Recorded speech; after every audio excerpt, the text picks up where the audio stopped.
learning how to make the users the objective of the work. A panel which was the white hat, black hat showdown at, SES, again, SES Chicago. I proved even back in the heyday of link buying that you didn't need to do it. So it was crazy to do. But, if you're going to be a good entrepreneur, you got to be a little bit crazy. So. Hello and welcome to SEO Pioneers. Today I'm speaking to Eric Enge, who started out in the early 1980s as a hardware engineer before he transitioned into SEO. And amongst other things, he founded Stone Temple Agency.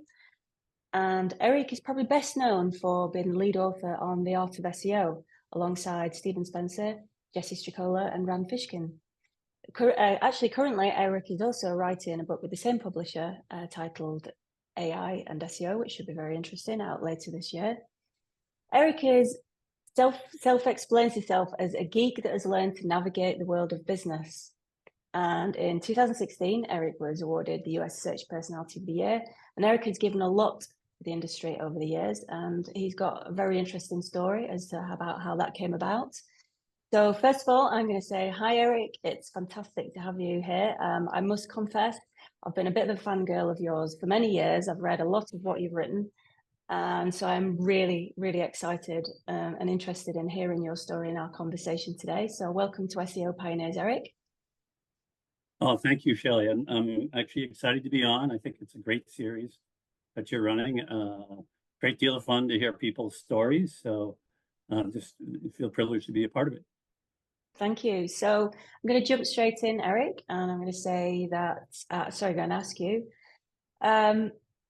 you're probably actually one of the guests, when I did my research on you and uncovered, you're perhaps one of the guests that has got the most experience in hardware engineering, because you go right back to the early 80s. I know that Brett Tabke also had a lot of early experience in the 80s, but can you please tell me about those early 80s and some of your experiences in hardware engineering?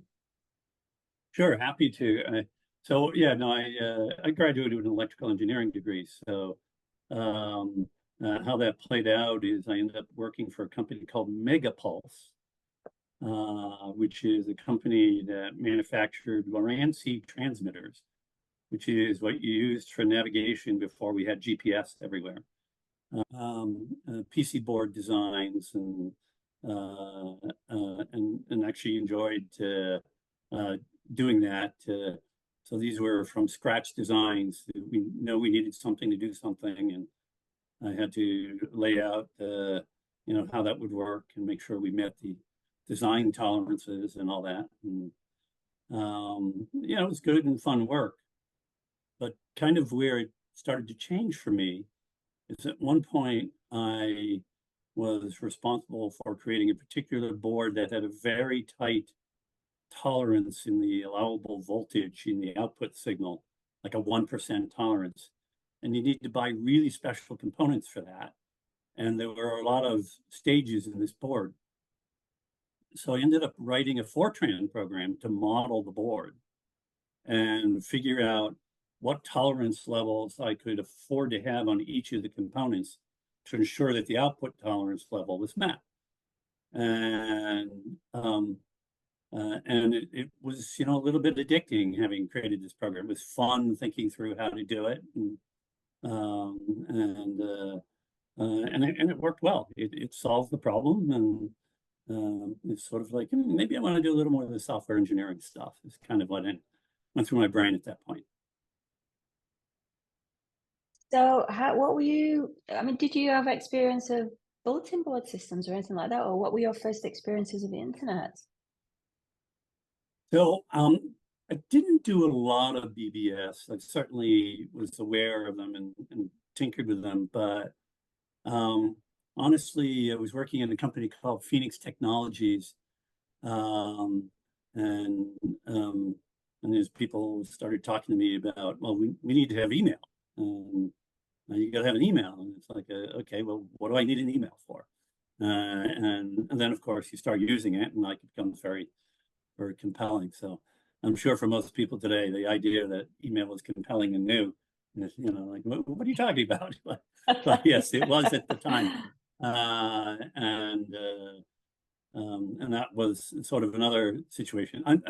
I have this very curious personality, and I like understanding how things work, and digging into them and unraveling the mystery. So that sort of started dragging me into becoming internet aware. How did you actually transition from engineering into SEO?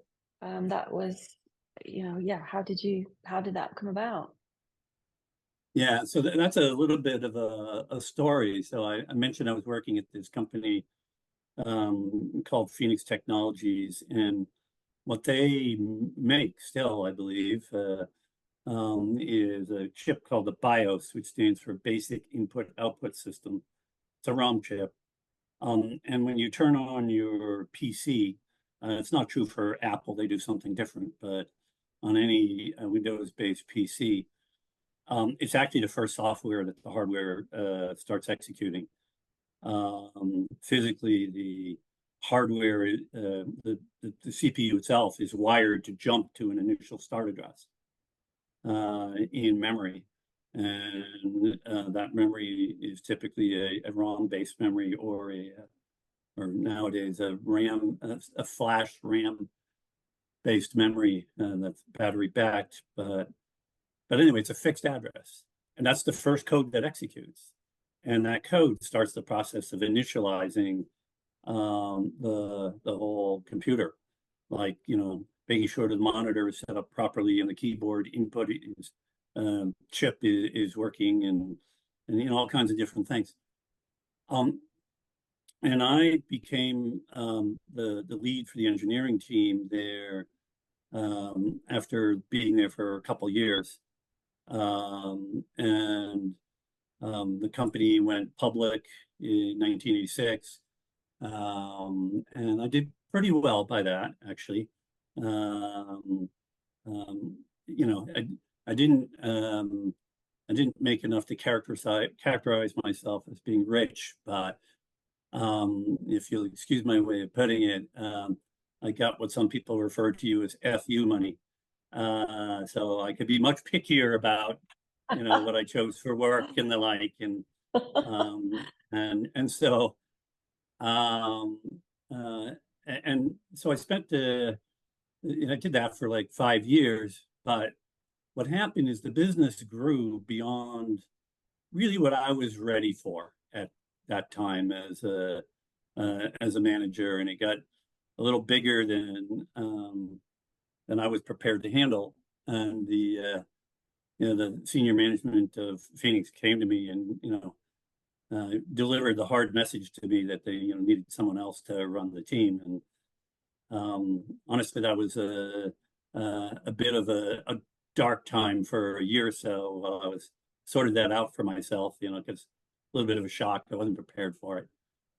But I did start doing some other things at Phoenix, and I stayed there. And I did some, started doing some product marketing work. I did the effort, went through the effort of seeing if a PC diagnostics product line was a fit for Phoenix. And I actually decided the answer to that was no. But then I did what was my very first startup, which was internally at Phoenix. I put together a business plan for starting a fax software business unit, and running it as an internal division of the company. Sold the business plan to the board, got funded to put a group together, and had good initial success, actually. We sold a number of large PC manufacturers. We're getting up to around a $10 million a year business, and doing quite well. Got to a point where the business was doing well and we were delivering profit to the company. But Phoenix had a long history of trying to launch new startup business units and failing to invest properly in the core business unit around the BIOS chip. So that side of the Phoenix business was losing some market share. And a guy called Jack Kay took over as CEO, and he was determined to properly invest in the BIOS business going forward. And so, myself, as well as a couple of other people that had different non-BIOS based businesses at the company, he came to all of us and said, I need you to deliver a 20% profit before tax. And that's just it. That's what you need to do. My business wasn't ready for that level of cash spinoff. It was ready. I needed to invest in it, but I couldn't get the dollars to invest in it. And ultimately, it failed. And that led to my leaving Phoenix. And by the way, I'm good friends with Jack Kay today, the guy who delivered that hard message to me. But the core business was most of the revenue in the company. You got to take care of it, right? So I'd been at Phoenix for 10 years by that point, and through a lot of the most formative stages of it. So my long-term contribution there was highly valued, and when I sat down with Jack to negotiate an exit package, he gave me a year deal, full salary, full benefits, use of the corner office I've been using, sitting right by the golf course. And so, kind of a sweetheart situation. But I came into work the following Monday after my last day at Phoenix. I still went into the office because I've gotten used to playing Quake with the QA engineers and having rocket launchers and fragging each other over lunchtime. And I wanted to do that. And then I'm in the office. Okay, I'm working my resume, whatever. Because I hadn't even thought about what I was going to do. On that Friday, 5 days after, a full week after I had my final day at Phoenix, a guy from an internet company called eShare, a guy called Alan Warms, WARMS, called me and asked me if I would help him by doing, finding deals, people to distribute his software solution. And I thought about it and I said, sure. And I started a business development consulting business that day. And it was, that was like $5,000 a month I was getting paid. And then somebody else came in, I don't know, a few weeks later, and another person. And so then we were 3 months in, and I was making more money from consulting than I was from my Phoenix paycheck. And the nature of my deal with Phoenix in terms of my separation agreement said that my salary from them would end when I took a new job. And so I felt a little guilty about this, and I set up an appointment with Jack Kay again, and I sat down with Jack. I said, Jack, here's the reality of it. This is what our contract says, or my exit agreement says. I'm not even looking for work, Jack. I'm just going to do this consulting thing. And as often happens when you behave with integrity towards others, they give it back. And so what he said is, Eric, thank you for coming to me. We'll reduce the period of time that you're getting your full salary to 9 months. You can still have the full benefits, and you can still have the corner office. And I launched Stone Temple Consulting as a business development consulting business at that time. And I was kind of off to the races. So the business development consulting business was doing well, actually. And this was through the internet crash in 2000 and 2001. And it got a little bit lean then, but I was doing okay because people were spending a lot less money on that kind of consulting. But net, it was pretty successful. But a person who used to be my boss at Phoenix Technologies contacted me and asked me to do some biz dev consulting for him. And he was acting CEO of a company called ULN that was operating a website called bestprices.com. That was a DVD e-tailer. And so, you know, I start doing some stuff with him, trying to make that work. And I forget, it was 1 month in, 2 months in, something like that. I called him up, and his name was Steve Kalman. So I said, "Hey, Steve, you know, I've been, you know, looking at this stuff, and I kind of, you know, studying the market around this, and you know, there's a lot of stuff happening with these search engines. I think we ought to figure out how to rank in search engines and try to grow the business that way." And it's a classic employee mistake, by the way, or consultant mistake, because Steve, being a good CEO, immediately turned around and said, "Okay, Eric, go figure it out." And so I dove into that process. A year later, we were doing $3 million a year in sales from SEO, which was, you know, at least half the revenue of the business at that point, because it was a small company. And I kind of, you know, maybe I ought to do a little more of this SEO stuff. And I was kind of hooked. And you could see sort of the journey with me always comes back to my curiosity about something sort of sucks me in a different direction. I had this good success with bestprices.com, and I just happened to get to lunch together with another ex-Phoenix Technologies person, a guy called Mark Eisenberg.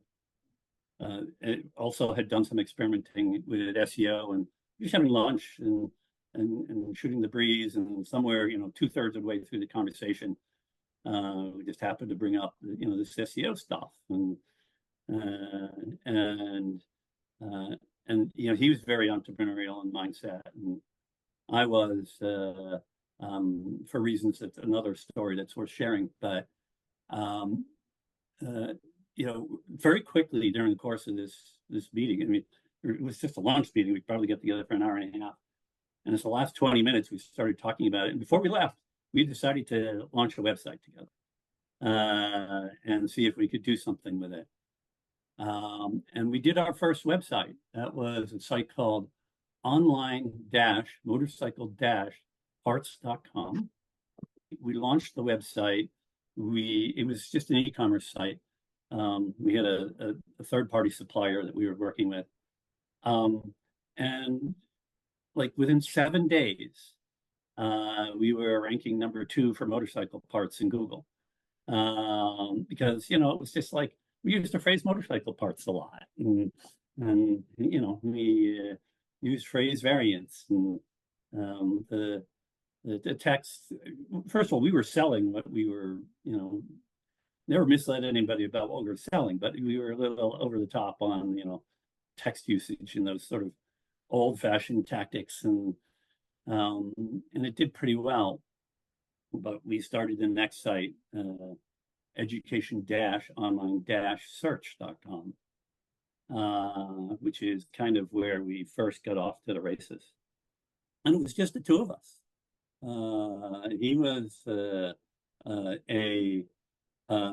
product marketing guy turned into a programmer, and you could argue I was a programmer turned into a product marketing guy. So we kind of crossed paths in different ways in our career. But he was really good at Perl programs. Our site was completely generated in Perl.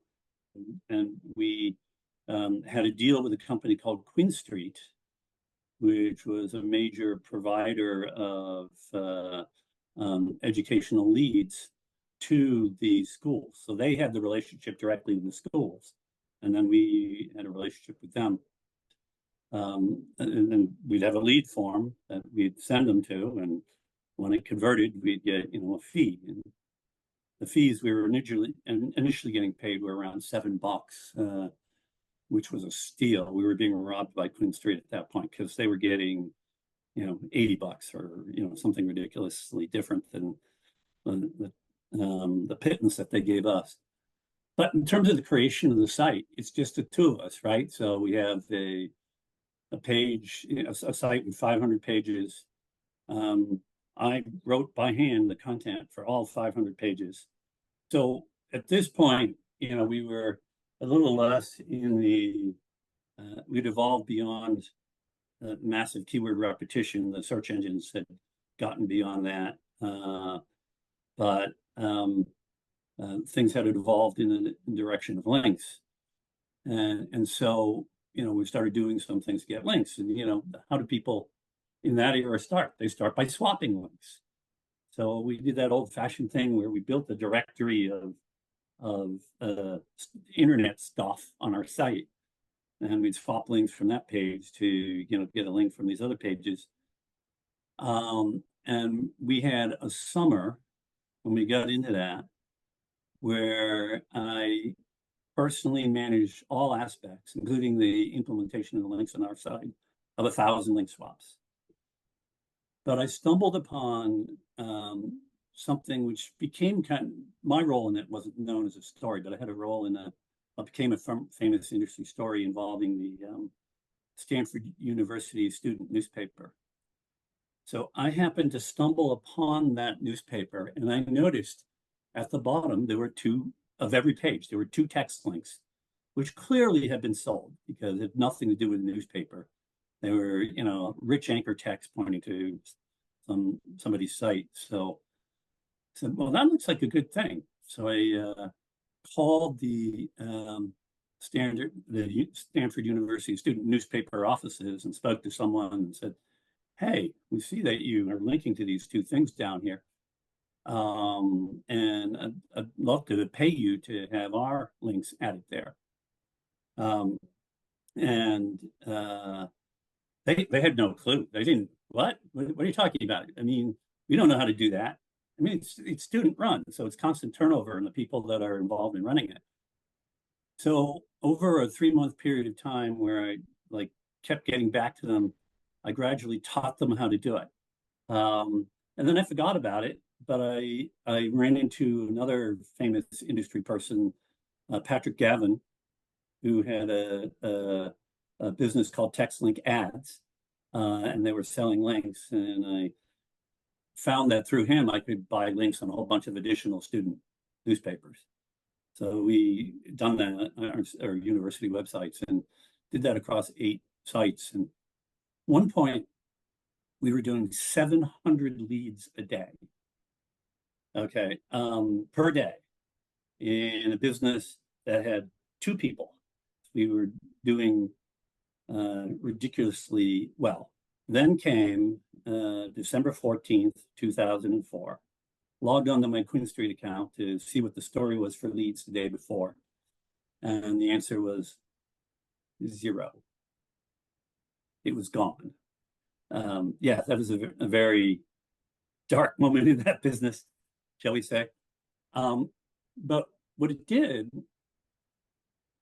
is it caused me to go to my first industry conference. I didn't even go and watch the sessions. I just bought an exhibit hall pass. I went there to kind of check it out and walked around. And then I realized while doing that, what I really need to do, in the future is just go all in and go watch the sessions and things. That's what started me in going to the industry conferences. It was SES.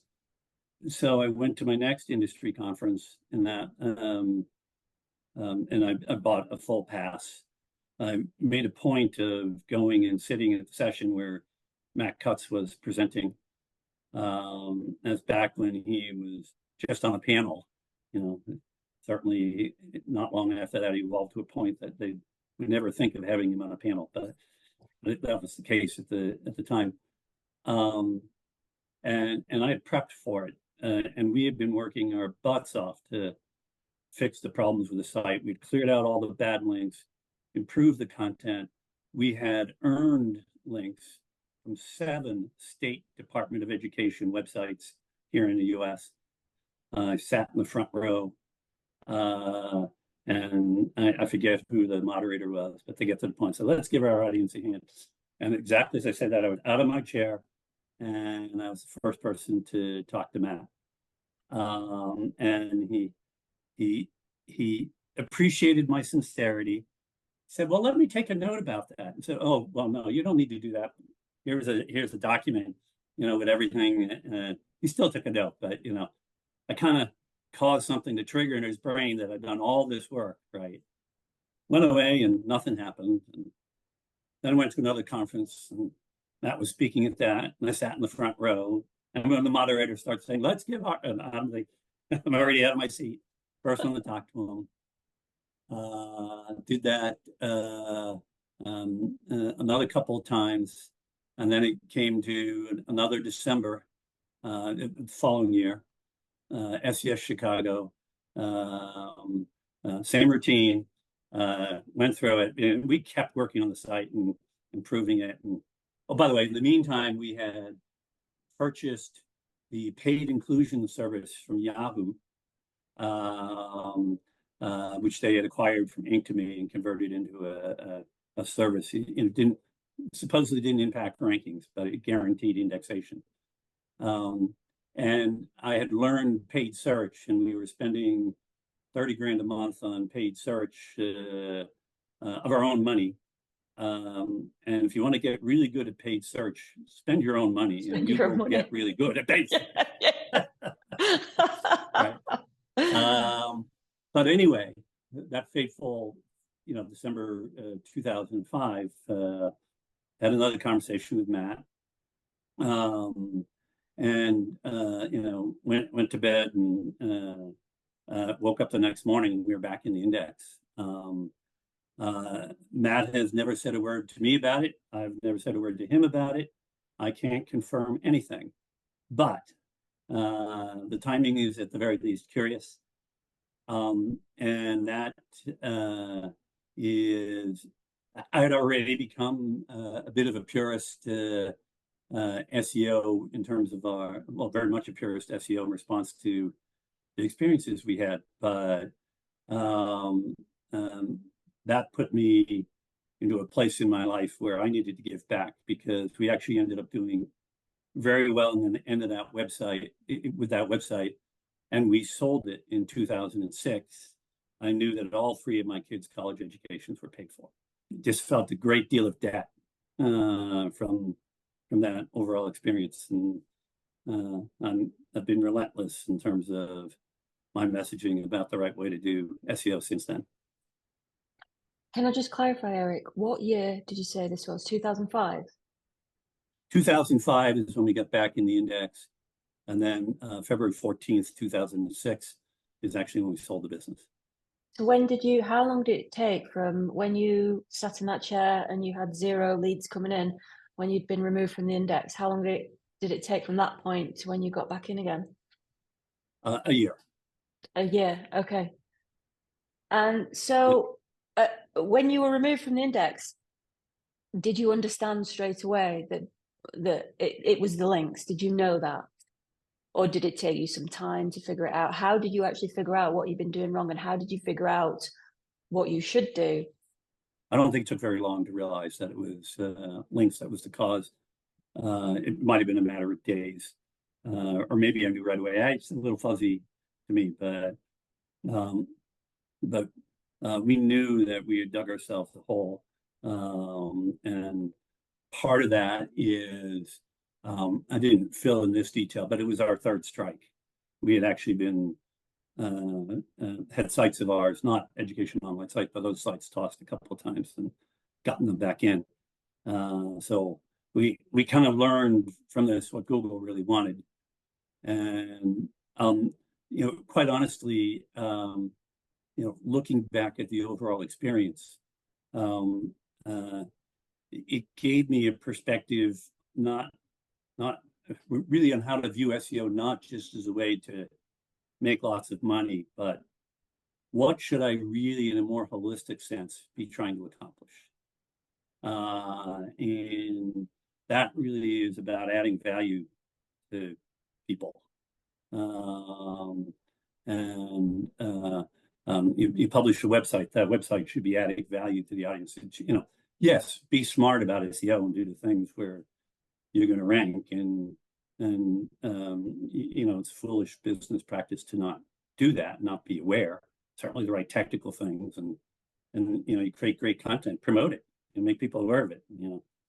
Did it ever go through your mind? Because I know there's obviously probably a lot of your contemporaries, or there's probably even a lot of people still today, create burn and churn sites where their main objective is get it ranked as fast as possible in any way means, try and earn as much money as possible, and then just as soon as it gets burned, just move on to the next one. So they keep going through that cycle.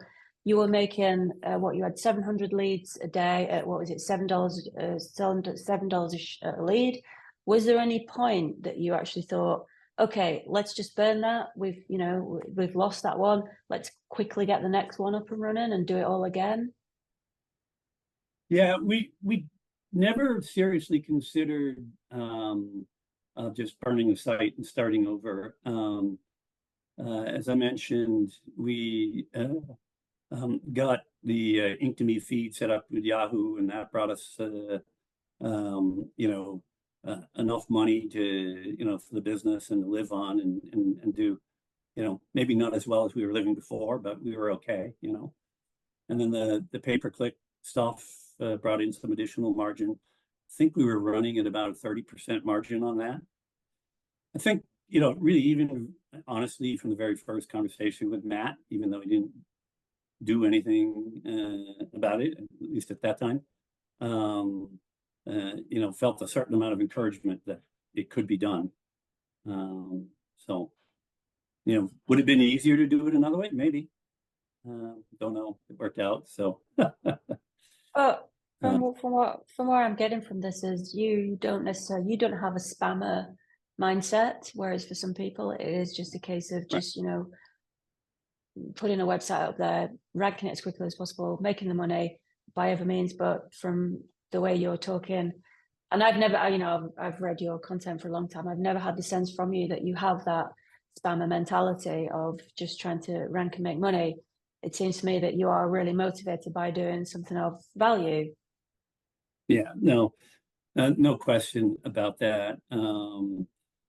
It's been about that give back, but even with the second and third lead gen businesses, the approach to those, the content, and how we started doing content marketing to get links, and rather than schemes, it was about we were doing education lead gen, but we were trying to give a good product to people, and ended up selling 2 more businesses. City Town Info was the second one, and then the third one was a site called BrainTrack. My thought process had evolved to, we really need to dig deeply into the quality and depth of our content, and I wanted to build very deep content sites at that point. And my partners weren't up for that. They thought we could keep doing it the way we had been doing it. And by the way, we'd improved the content a lot. And then I was talking about going a whole nother level of depth. And I saw a competitor, a site called education-portal.com, that was actually going very deep into content on their site. And I thought they were doing the right thing. And when we couldn't come to an agreement upon this, I talked to the partners I had and said, we're not seeing eye to eye anymore. It's been a great ride, but it's time for it to come to an end. And that's what caused us to sell BrainTrack. And that's when I sort of got into the pure SEO consulting side of things with Stone Temple. And all of that consulting has always been about, do things the right way. We called it white hat back in the day. Nobody uses that term anymore. But it was all very focused on learn how to build your site the right way, understand what the right keywords are, and have the right content that yes, causes you to rank, but it helps users. Do you think that was mainly in part to your experience of having that penalty that you wanted to go down that route? Yeah, it certainly accelerated that path for me. I, inevitably, even during the days when we were buying those links, we were still providing people, the information they needed to access schools. So never wanted to be someone that was, ripping people off, as it were. But obviously, we gamed the system a bit, and it's not the proudest part of my career. Let's just put it that way, because that's not who I want to be. I want to be, I want to understand how it should work, and it isn't just Google sermonizing, because yes, it serves Google's purpose to give better content to their users, but that ultimately is their purpose. And if you're at odds with that purpose, then something is out of line. So you started writing for Search Engine Watch, was it 2008? And you were saying sort of, from your experience was that you were almost given a second chance where you got back into the index and started to be successful with the site again, and you said that really changed the way you looked at everything. Did that have an impact on the direction of making you want to start giving back to the community in any way? Well, yeah, I mean, it's all part of the same, sequence of events, as it were. I mean, so as I mentioned, after we got back in the index in December 2005, Matt Cutts, I had a certain amount of contact with him, so he followed some of the content I published, and then prior to 2008, he actually had awarded me runner-up for best white hat blog, and that's when Rebecca Lieb and Elizabeth Osmolowski at Search Engine Watch decided to give me a shot at writing for them. And that was all straight up, here's the search news. I was writing a post a day, latest stuff in Search Engine Watch, and the latest news rather, and trying to fill the gap. I was no Danny Sullivan,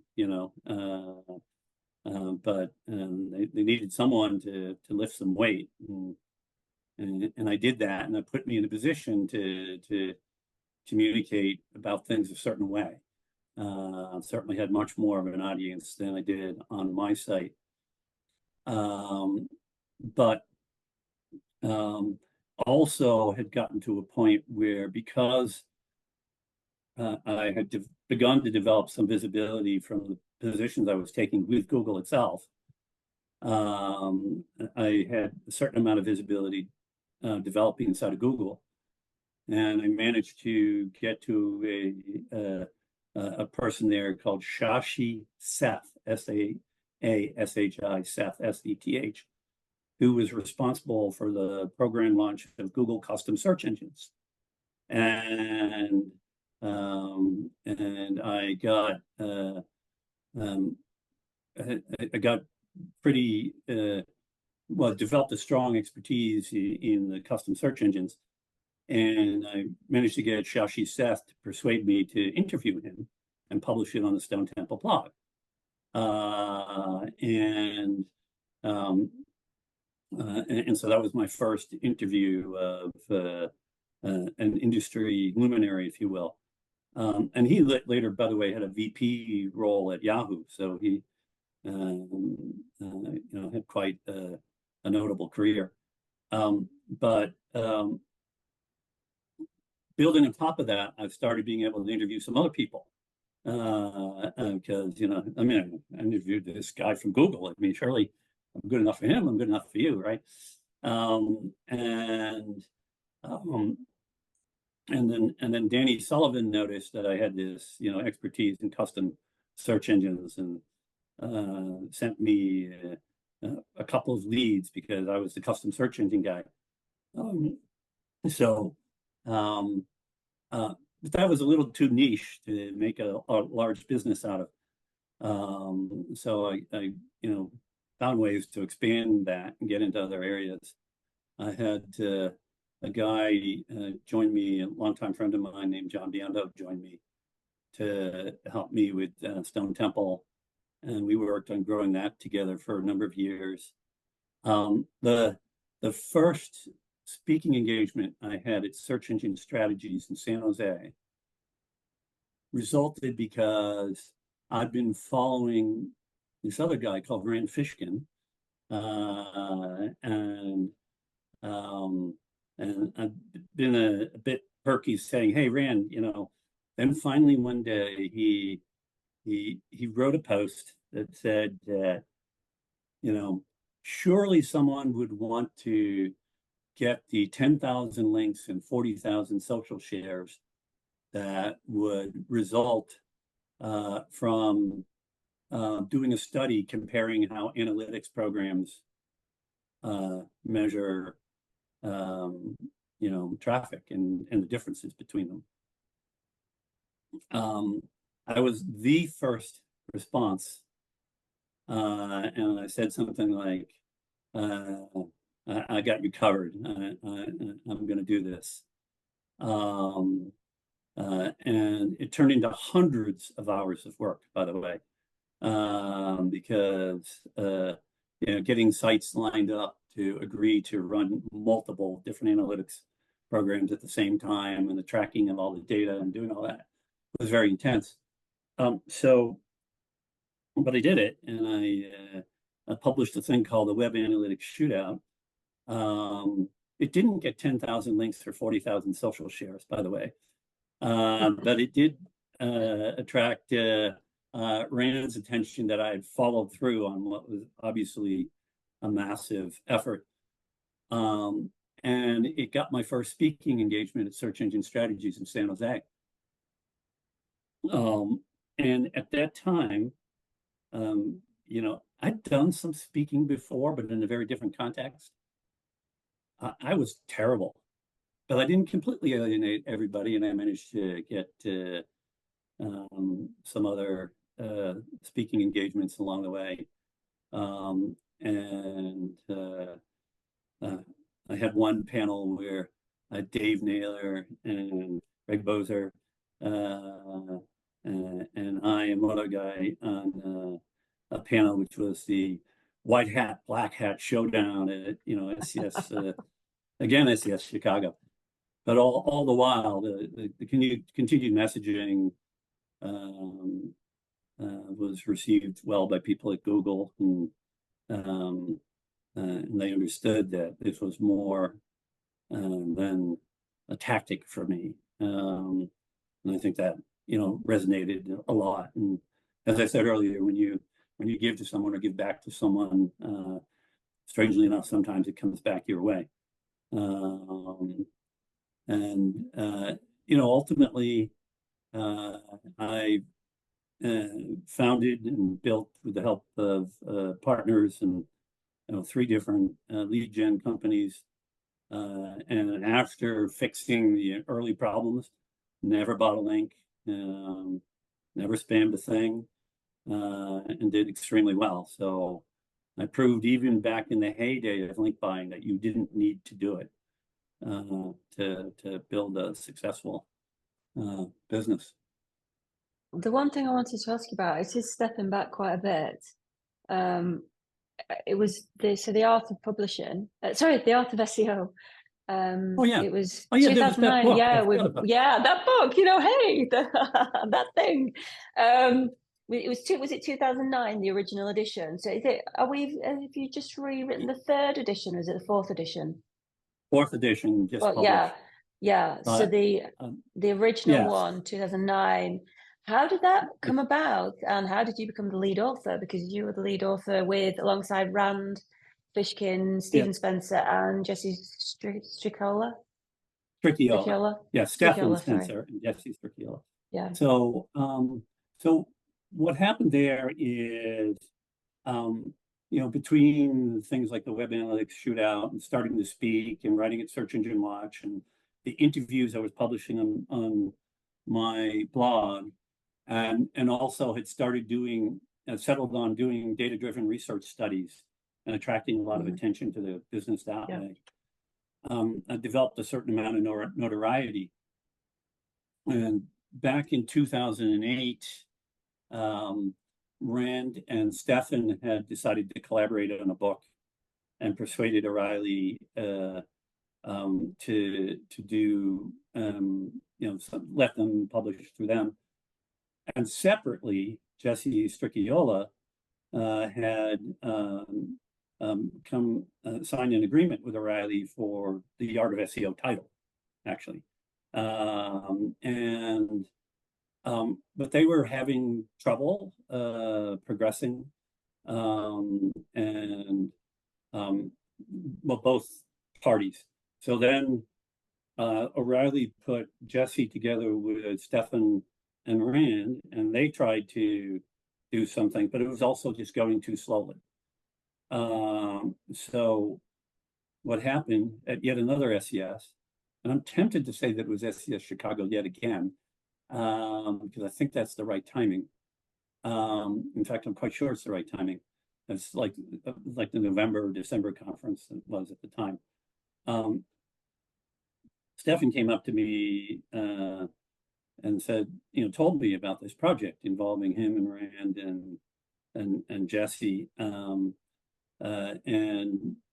that they needed someone to drive the process because they were just having trouble and people didn't have enough time, etc. And I got into a conversation with John Biendo, who was doing a lot of the heavy lifting at Stone Temple at that point, and said, I could go do this thing. It means it's going to be more that falls on you, but it'll be really good for the business if I do this thing. And then I talked to my wife about it too. Grossly underestimated the level of effort, by the way.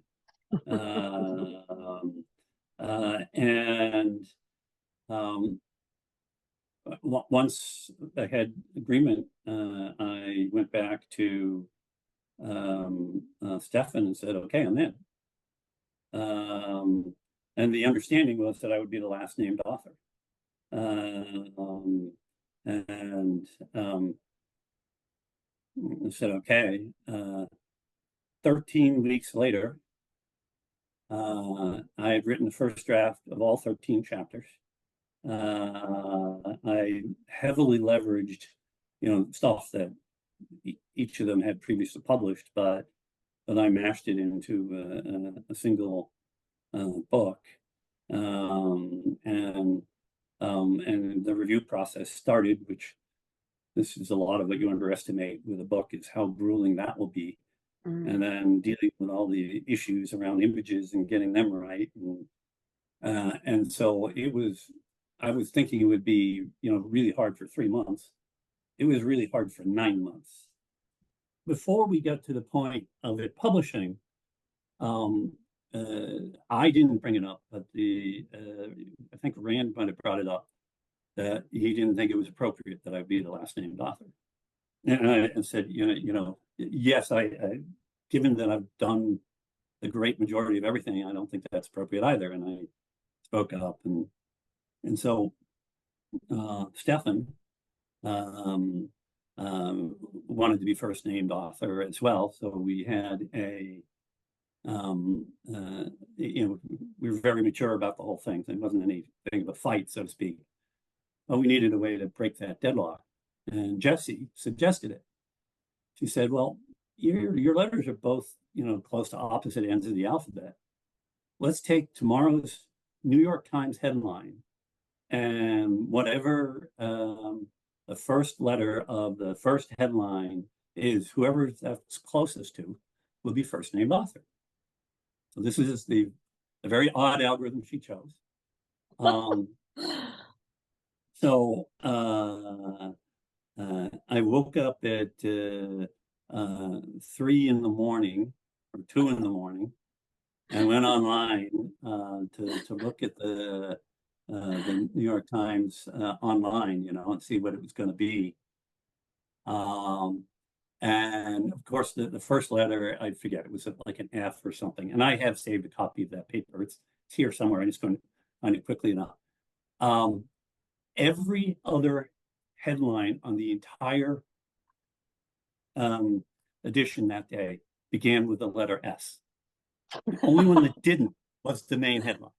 So, that's how I became first named author. And the third edition published in 2015, so it was quite a lull before the fourth edition published. And 8 years, that's a long time in SEO. So the old book was pretty out of date, but the new one, fully updated, has a solid chapter on generative AI in it, which was written by me at the last minute after everything else was done. Like, decided that we needed to add this. So the whole book, and the AI and SEO book, and the Coursera content marketing course that I'm doing, they're all about just wanting to give people tools to help them in their careers. I know Stefan has said this to me many times too. So many people benefited from the various editions of the Art of SEO, and the industry has been so good to me, and to be able to make it, hopefully help make it a better place and help other people succeed in it is a blessing. Yeah, I do have an original copy of the Art of SEO, and I'm looking forward to reading the updated version. It's interesting what you just touched on there, actually, about giving back and how the industry's been good to you and everything. And I do know that you have previously cited two people that had quite a strong influence on your early career, Ron Fisher and Paul Johansson, and you said how they really helped you to develop. What was it that was so outstanding that they gave to you at that time? Yeah, so I mean, the Paul Johansson story, and there's another name worth mentioning, a fellow called Hugh Quinn, another one called Peter Rose. They were all entrepreneurs that my father did consulting work for when I was growing up. And so my father, he taught physics at MIT for 30 years, and was actually a world-renowned physicist in the domain of experimental physics. He won a prize called the Tom Bonner Prize, which is the top prize you can win in experimental physics. But because of that, a lot of entrepreneurs would circle around him and want his help. And these names, Paul Johansson was the one that he was closest to, a company called Megapulse. That was where I was doing the software and hardware engineering in my career. So a very successful entrepreneur, and just a very kind and decent man as well. But just made such a strong impression, as Peter Rose and Hugh Quinn, that I also mentioned, did that. Ron Fisher was a bit of a different story. Now, if you're not familiar with Ron Fisher, he was chairman of SoftBank North America, which is the North American arm of SoftBank Japan, which is run by a person known as the Japanese Bill Gates. And I'm Masayoshi Son. I'm sorry, I'm sure I'm getting pronunciation wrong. But so my apologies to him for that. But I mean, Ron led on behalf of SoftBank, the VC fund invested here in North America. So he led investments in Yahoo and E-Trade and companies like that, and became chairman of the board at Sprint at one point.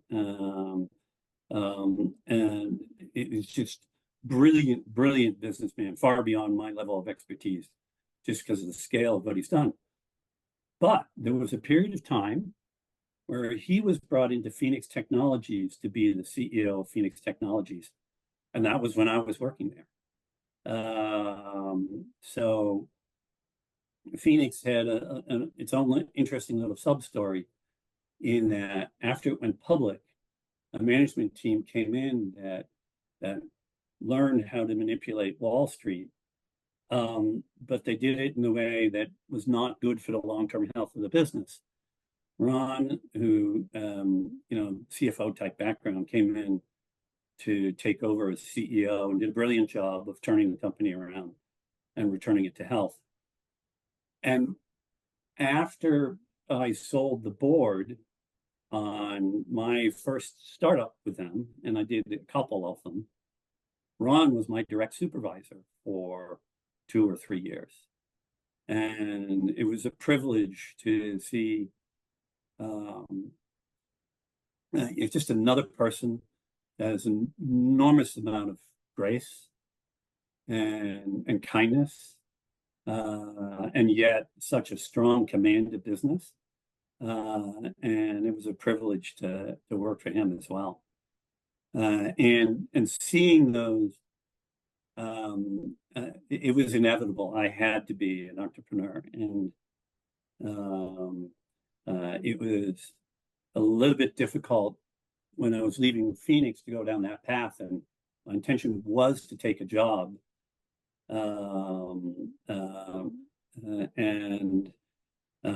It was only because the consulting did so well while I was still getting paid by Phoenix that my wife and I felt comfortable enough to say, okay, let's give this a go. It's quite an interesting background you've got there. I mean, obviously your father, a world-renowned physicist, and then you've been exposed to these very high-level individuals that have obviously clearly had an influence on you. How much do you think that contributed to your confidence to start an agency and actually be successful in business? It contributed a lot, for sure. But even in my early days at Phoenix Technologies, when I was first an analyst and then became the head of engineering there, that company by itself was pretty entrepreneurial, so it was good practice ground. You got to really see how things needed to be done, so you could be dynamic. I had that freedom to have a certain amount of dynamic behavior pattern in growing it, and so I had a lot of dry runs, so to speak. But I think that entrepreneurial spirit is how I got into that role in the engineering group. It's like, yeah, we can do this, so we should do that. And so, like a little sub story, there was a time when IBM recognized that the personal computer space had gotten a little away from them. We call them the clone manufacturers. The other PC manufacturers were, captured most of the market share. So they launched a new PC line with a different implementation called PS2, PS/2. And we needed to develop a BIOS for the PS2, right? And I fell to my group to do that. And I was running the main business group, the regular BIOS group. And there was another model called the Model 30, and that was not what Paula was working on, because there was like 3 different product lines where we had to develop a BIOS for it. So anyway, Paula was off doing this for 2 of these PS2 models, and the executive staff decided that we also want to do a 3rd model for called the Model 30. And they came to me and said, Paula's team is full up, and we don't want to interrupt what they're doing. We want to see if you can reverse engineer and replicate the Model 30 BIOS in the 6 weeks we have before Comdex, which was the big conference back in the day, this year. Properly done, by the way, this is a 6-month project, not a 6-week project. And so this is a perfect entrepreneurial experience, right? Yep. Okay, we'll do it.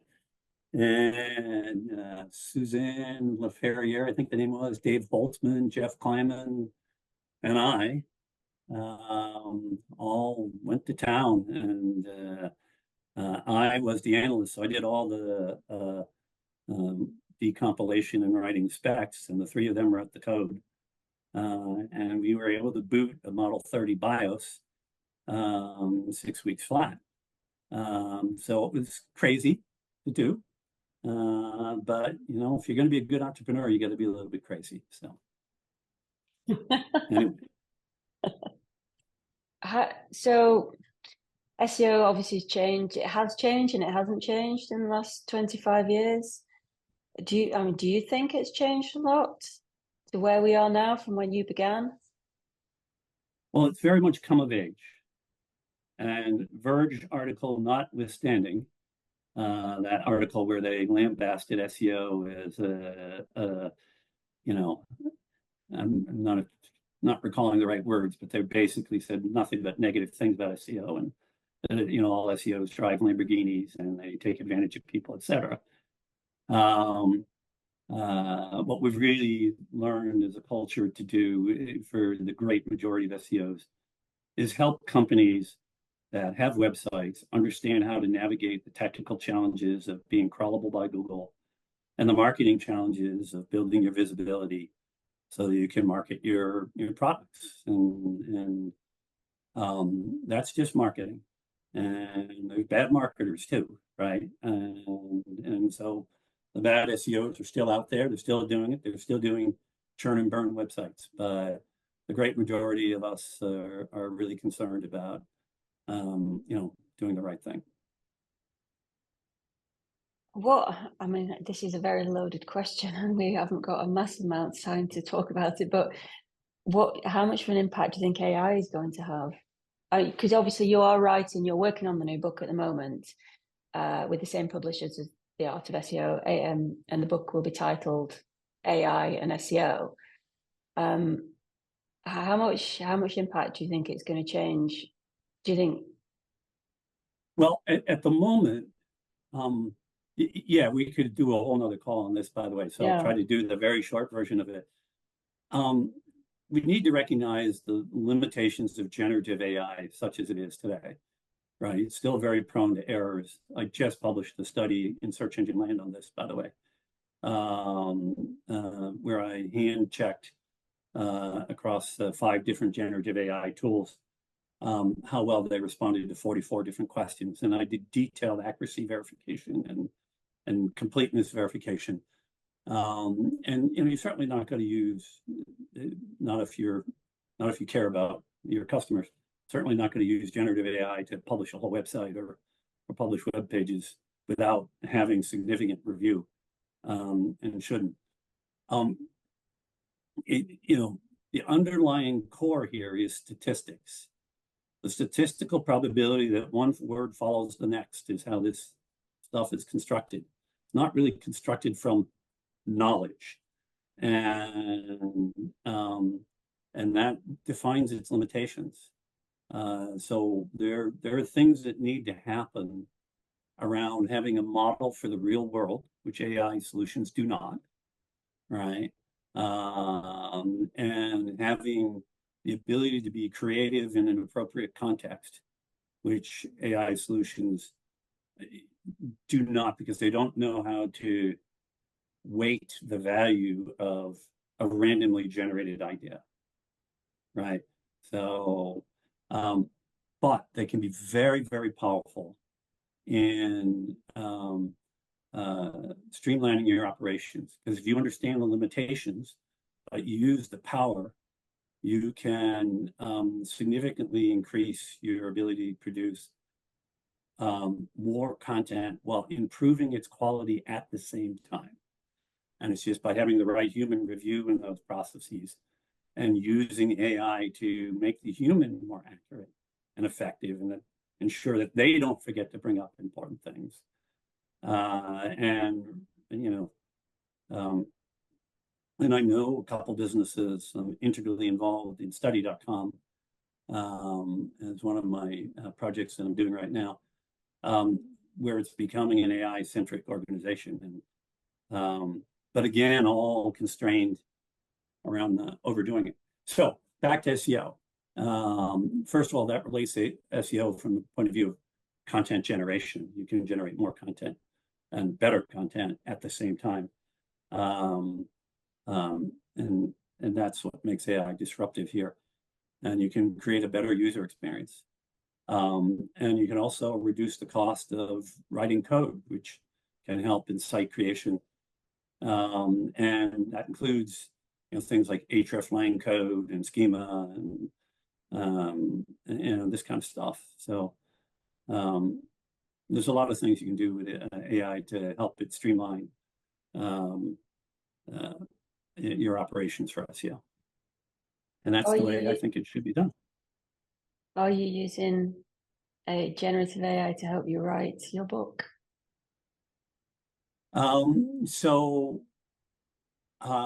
It's a great question.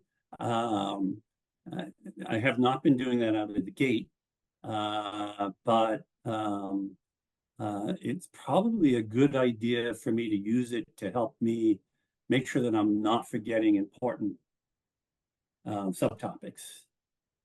But 100% of the output of anything I write is owned by me. It's quality. That's my responsibility. How well it serves people, the readers, the experience it creates. I own all responsibility for that. And I will never have it any other way. That's a very diplomatic answer, Eric.